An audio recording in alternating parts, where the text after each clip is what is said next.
Everybody, I'm here with Hovhannes Avoyan, the CEO and founder of the unicorn creating app Picsart. Hovhannes, thanks for joining us.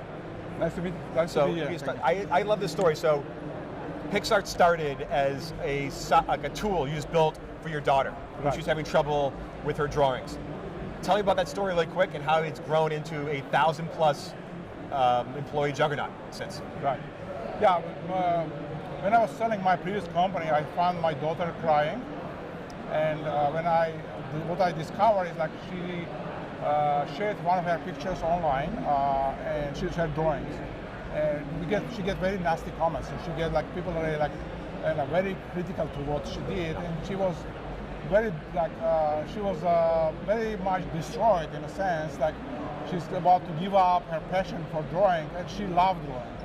And as a father and entrepreneur, I think, okay, what I should do, it's a big problem. I mean, how we can give these people encouragement, how we can give them a power so they can create and be also in a positive environment when they get positive enforcements and get more confidence of doing that. So that was the problem I decided to solve as an entrepreneur.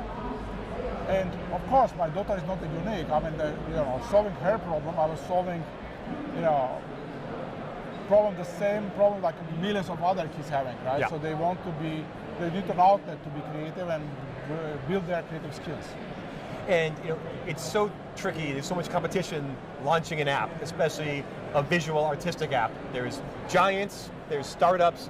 How did you early on gain traction with Picsart? How did you build this amazing user base? How many users do you have now?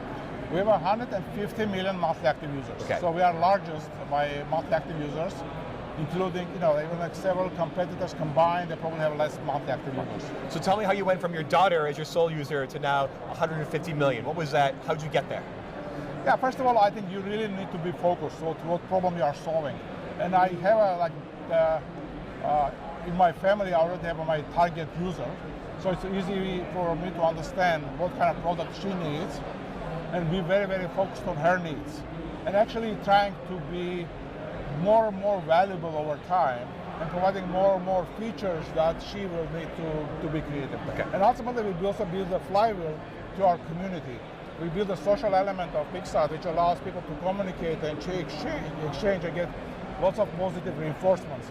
So it became a flywheel for us, which helps to build organically, not really like spending on marketing or something, but such a big product. And you create super advanced AI. This is advanced computer science, coding, very logical, very rational, to create tools for like endless creativity. As a company, how do you balance that? The mix of like hardcore computer science, but your product is for anything anyone can imagine. Super creative, super left brain versus right brain. How do you create that culture and how do you balance that? It's very much reflected in the culture of our company.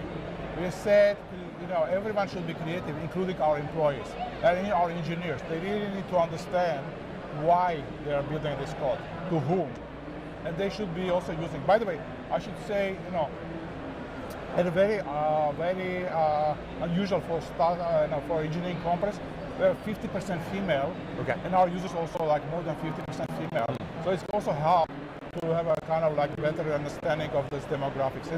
Companies also global.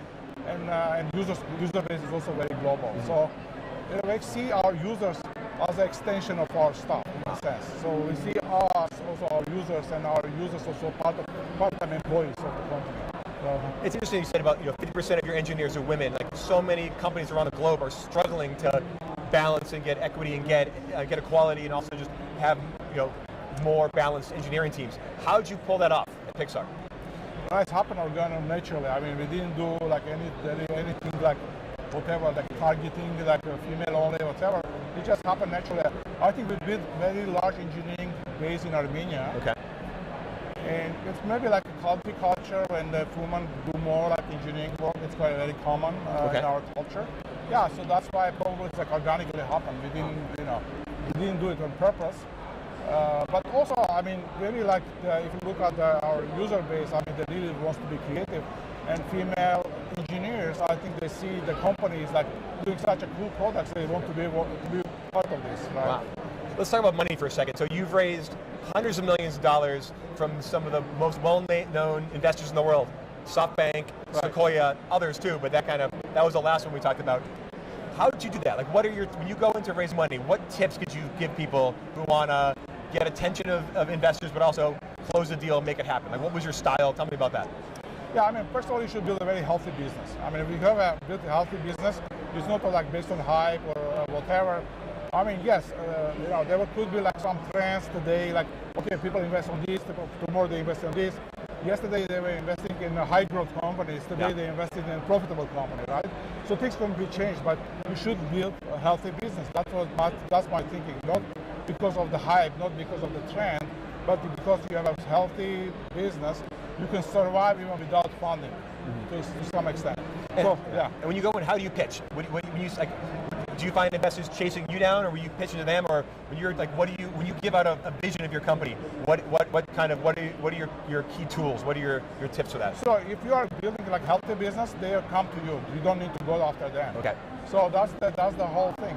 If you don't, I mean, the best way to raise money in a situation when you don't need money. Yeah. Yeah. That's if you don't need money, if you are really in trouble and you need money, then it's the worst time to raise. Yeah. Right? Then nobody wants to give you money. But if your business is healthy, you can survive without external funding. That's the best time to raise money and raise money to accelerate the growth. Gotcha. Right? It's like a job. It's always easier to get a new job when you already have a job. That's right, exactly.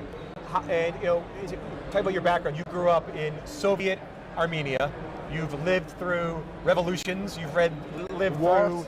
through wars. You lived through chaotic but creative, capitalist moments. Right now, we're kind of going to find ourselves in a major, downturn, especially for tech. What advice would you give to a lot of folks who've never lived through this? Like, what is your kind of battle plan when times are getting trickier? Right. So yes, I started my first startup in Armenia, and it was like the worst time to start a company. The country was like have a very poor internet connection. Yeah. There's no economic support, like a lack of engineers, etc. So I can just remember like time when I need to like stay overnight to download a single file because internet was a dial-up. And it was just disconnected after a certain period of time, so I need to restart the download. So I should stay the whole night to download a single file. But it's kind of built as a kind of like resilience. So which is the most important things for startup, just to be resilient, to be crazy, go like follow your path to the end. Yeah. Do not go. Many people everything will be against you. The people will say you are not right. The competitors will be successful, everything will be against you. Yeah. But you need to have this kind of strength to go to the end. Gotcha.